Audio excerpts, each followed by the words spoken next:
안녕하세요. 링컨입니다.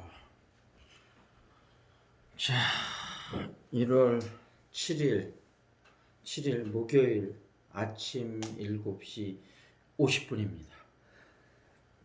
어제 진짜 엄청난 눈이 왔고 엄청나게 추워갖고 지금 출근하고 계신 분들 엄청 힘들으실 것 같고, 아, 코로나 때문에도 그렇고 날씨 때문에도 그렇고 마음이 조금은 무거운 목요일 아침입니다. 오늘은 현대자동차 2탄에 대해서 설명을 드릴 건데요. 현대자동차 10년 주가 흐름을 보면 이렇게 갔다가 엄청나게 떨어졌다가 이제 조금씩 회복되고 있는데, 과연 이 회복됨이 계속돼서 좀 주가가 앞으로 반등할지 어떨지, 결론을 말씀드리자면 단기간 좀 출렁거림이 있겠지만 앞으로 몇 년 동안은 계속 그 완만한 우상향 추세로 간다고 생각이 됩니다. 그래서 이게 아주 완만하게 갈 수도 있고 조금 빠르게 갈 수도 있고, 그거는 지금 예단하기는 어려운데 어찌됐든 우상향으로 가는 건 틀림없습니다. 그래서 뭐 아주 단기적으로 매일매일 사고 파는 사람이 현대자동차를 사시지는 않을 것 같고요. 그래도 조금은 보신다고 하면 저는 개인적으로는 한 그냥 5년 정도 보고 현대자동차를 투자하기를 권해드리고, 5년이면 제가 생각할 때는 한 3배에서 5배 정도 수익은 거두지 않을까. 5년에서 3배에서 5배 정도 수익 거두면 괜찮은 거 아닙니까? 5년 동안에. 그래서 그 근거를 제가 한번 좀 말씀드리겠습니다. 근데 이제 뭐 이거는 인제 생각이니까, 링컨 생각이니까 이제 판단은 여러분이 또 제 말을 듣고 여러 가지를 검색해 보신 다음에 하시면 좋을 것 같아요. 지금 2018년도에 매출이 96조, 2019년도에 105조, 20년도에 104조, 영업이익은 2018년에 2조 4천억, 19년에 3조 6천억, 20년에 2조 8천억, 2020년은 약간 추정이죠. 그리고 부채 비율은 144에서 154 왔다 갔다 하니까 이 정도면 뭐 나쁘지 않습니다. 부채 비율. 근데 이제 그 보스턴 다이너믹스가 를 인수한 건 뭐 여러분들 다 알고 계실 텐데, 이게 왜 현대자동차의 앞으로 주가 상승에 어떠한 영향을 미치게 되는지, 이게 왜 트리거가 되고 이게 왜 사인이 되는지 말씀드리도록 하겠습니다. 일단 먼저 좀 부정적으로 보는 사람은 보스턴 다이너믹스가 로봇에 기반으로 해서 원래 구글에서도 있었고 이제 알파벳이 인수했었죠. 그 다음에 이제 소프트뱅크에서도 인수했었는데 두 회사가 다 실적을 못 냈단 말이에요. 이 보스턴 다이내믹스를. 보스턴 다이내믹스가 연구 중심 기업이라 이거를 실제적으로 돈으로 만들어내는 거는 쉽진 않은 일 아니냐. 아니 천하의 알파벳하고 소프트뱅크도 성공하지 못했는데 어떻게 현대자동차가 성공하겠냐, 이렇게 생각을 하실 수도 있는데, 그러니까 부정적으로 좀 보시는 분은 그런 분이시죠. 근데 여기서 중요한 점이 하나 있는데, 이 알파벳하고 소프트뱅크는 그 하드웨어, 아니 소프트웨어 회사고요. 현대자동차는 하드웨어 중심에다 소프트웨어도 요즘 좀 보태지긴 했지만 기본적으로 제조업 중심의 회사 아닙니까? 보스턴 다이내믹스가 진짜 이걸 돈으로 만들어내기 위해서는 현대자동차 같은 회사가 더 좋습니다.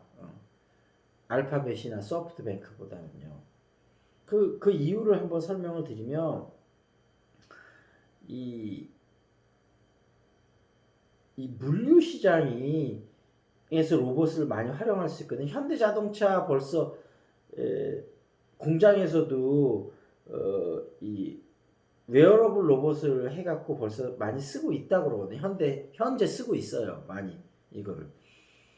그래서 지금 현대자동차에서는 이걸 앞으로 물류 시장에서 로봇이 엄청나게 많이 활용이 될 거거든요. 그리고 이제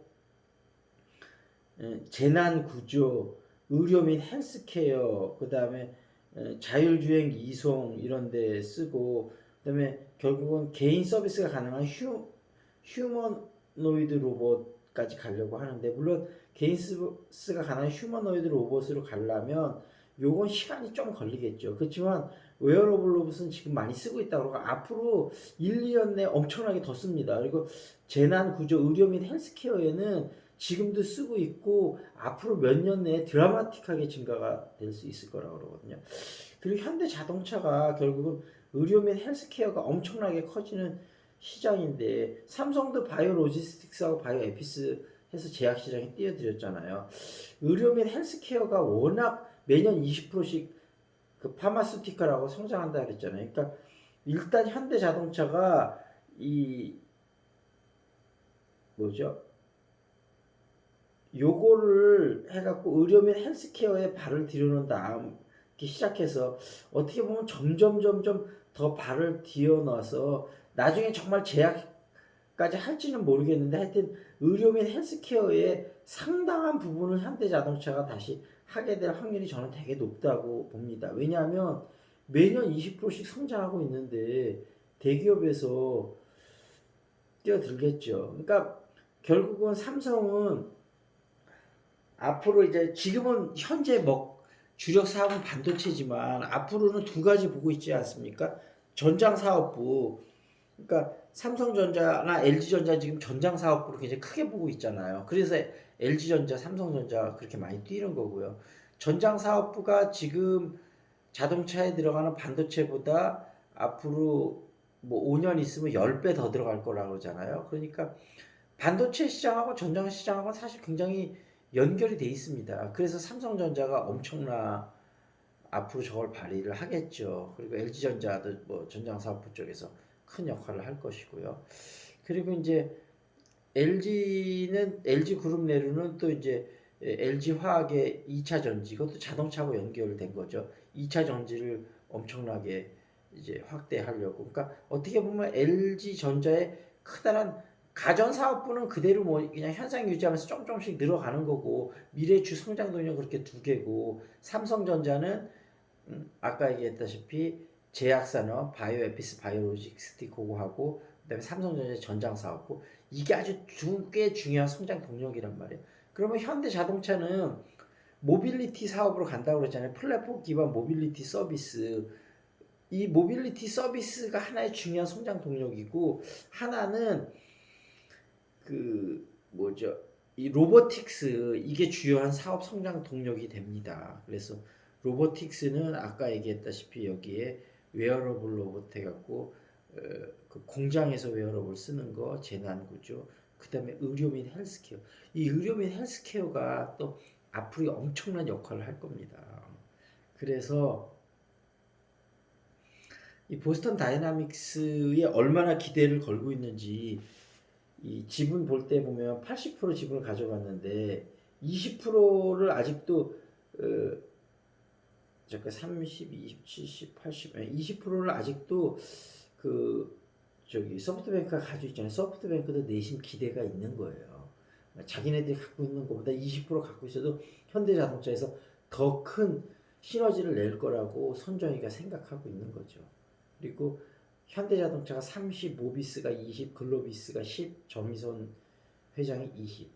정의선 회장이 개인으로 20%를 들고 간 이유는 뭐겠습니까?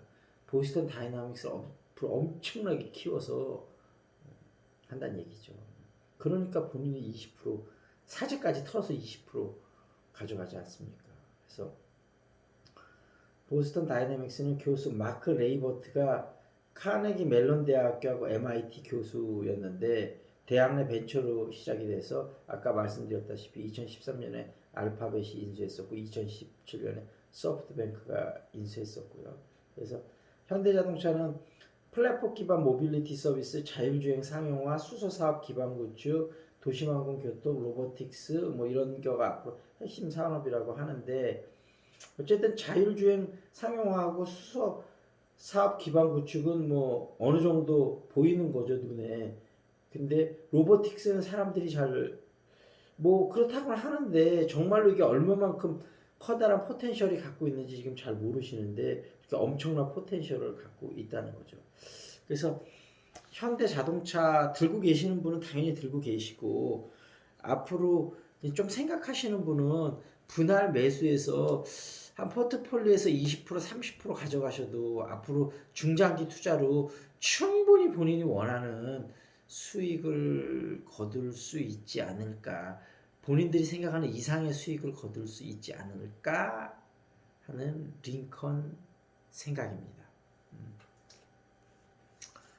그리고 그 관계 중심 전도 이 책에 대해서 하나 좀 해볼 건데요. 여기서 오늘 할 거는 로마서 8장 1절 말씀. 그러므로 이제 그리스도 안에 있는 자에게는 결코 정죄함이 없나니. Therefore now there is no sin against those in Christ Jesus. 근데 여기서 하나, 제가 뭐 신학대학을 전공한 것도 아니라 잘은 모르지만 제가 아는 바에서는 이렇거든요. 뭐냐면 그리스도 예수 안에 있는 자에게는 결코 정죄함이 없나니. 그러니까 어떤 사람들은 이렇게 해요. 아, 그러면 크리스찬이 되고 예수님을 믿으면 죄를 져도 괜찮다. 왜냐하면 정죄함이 없나니. 전부 죄를 용서받는 거 아니냐. 옛날에 죄진 것도 다 용서받는다. 여러분, 이런 뜻이 아닙니다. 이 말은.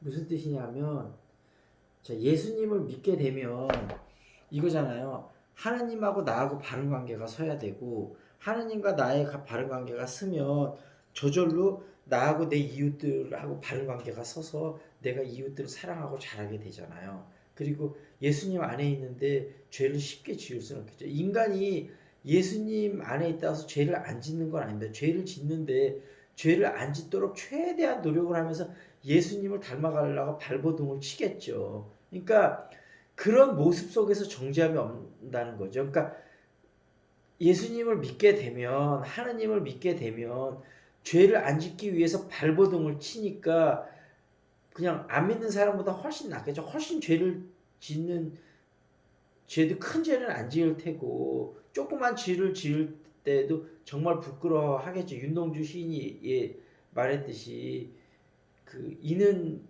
바람에도 부끄러워하듯이 크리스찬은 그런 사람이 되는 겁니다. 그렇기 때문에 그런 모습 속에서 그런 모습을 이쁘게 봐서 하느님이 정죄함을 없게 되는 거지. 여러분, 옛날 지은 죄가 다 무조건 사해지고 그 다음에 지금 막 죄를 져도 막 예를 들면 일주일에 6일 동안 시큰 죄 짓고 일요일날 가서 하나님 죄송합니다. 제 죄를 용서해 주십시오. 그럼 모든 죄가 사해야지. 예전에 뭐 배우 박중훈이 나오는 할렐루야 같은 그런 게 아닙니다, 여러분. 그러니까 여러분이 절대 이 부분을 오해하시면 안 되고, 그러니까 친절한 금자씨가 아니고, 영화 전도연이 나오는 그 영화가 까먹었는데, 밀양에서 보면 예를 들면 어떤 여자를 강간하고 감옥에 갔다가 나와서 자긴 죄가 다 사해졌다. 예수님을 믿었으니까. 여러분, 이거는 제대로 된 신앙이 아닙니다. 만약에 예수님을 믿으면 사해지는 건 맞죠. 근데 자기가 죄를 지었던 과거에 대해서 진짜 참회하고 그 죄를 갚기 위해서 정말 발버둥 치면서 노력을 하는 그런 삶을 살아갈 때 죄가 사해지는 거지. 여러분, 하나님을 믿었다고 옛날 지은 죄가 저절로 다 사해지나요? 그러니까 사해지긴 하는데 그러한 노력이 있을 때 사해지는 거지. 여러분, 그러니까 예수님을 믿는다는 그 말뜻을 여러분 잘 이해를 하셔야 됩니다. 제가 잘 알지도 못하면서 했습니다. 하여튼 죄송하고요. 어찌됐든 링컨 생각이 그렇다는 겁니다. 이 정도에서 마무리를 짓도록 하겠습니다. This is Lincoln. See you next time.